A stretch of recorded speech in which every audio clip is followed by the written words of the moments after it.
my cousin was staying with me this weekend and she bought one of these high protein breakfast shakes. And I said, Max, I'm happy to make you breakfast. No, no, this is fine. It tastes really nice. I said, what's in it? She goes, well, I don't know. I said, well, have a look at the label on the back.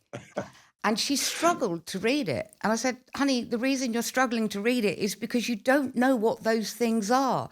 They're not Yeah, natural food products. What are yeah, they doing to your system?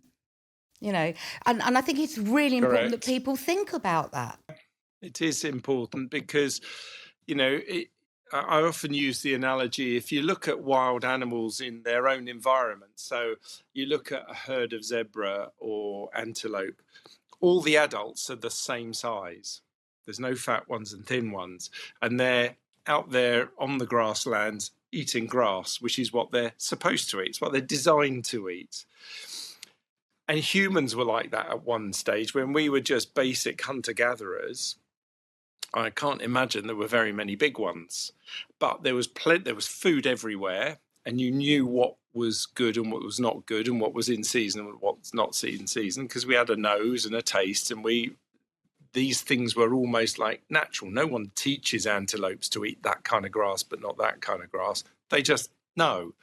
And we used to be like that. Humans were like that. But over the last, well, certainly the last 1,000 years, but mainly the last 150 years, where industrial urban food supply has really been the main source of human nutrition, we've just binned all of that knowledge, and we don't cook from scratch and fresh anymore, not without paying a lot of money and having the time to cook from scratch, which people just don't have these days.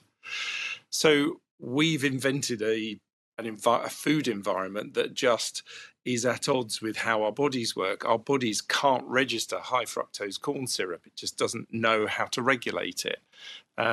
Whereas if I was to give you a slab of butter, a dairy product, your body's much more adept at going, that's enough. You don't want to eat any more of that.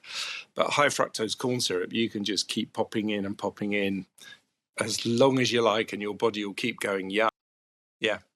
And that's unfortunately, the food companies know that that's how they make their money. It's by the yum factor and the fact that high fructose corn syrup costs nothing to make. It's cheap, really cheap. Yeah, and actually, you made a good point, especially about animals in nature. If we look at our domestic pets nowadays, um, Yeah.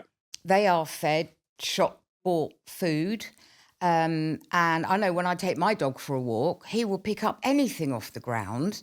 He's lost his ability to know, well, what I should eat and what I shouldn't eat. Yeah. He's lost And his also, ability to know if it's even healthy or good or gone off, you know. well, it's also the appetite thing, because we now know that your appetite and your satiety. So satiety is when you've eaten enough and you feel satisfied. So you look at a big plate of food and you go, do you know what? I've eaten enough. I feel full. I feel happy. I don't need to eat anymore. And those two things are regulated differently. So feeling hungry, yeah, everyone knows if you go without eating for a bit, you go, I really want to eat something. But the satiety thing is also quite important. And if you eat certain foods, you switch on satiety a lot more quickly. So what kind of foods? Proteins and fats switch on satiety. Carbs, less so. Sugar, very little. High fructose corn syrup, not at all.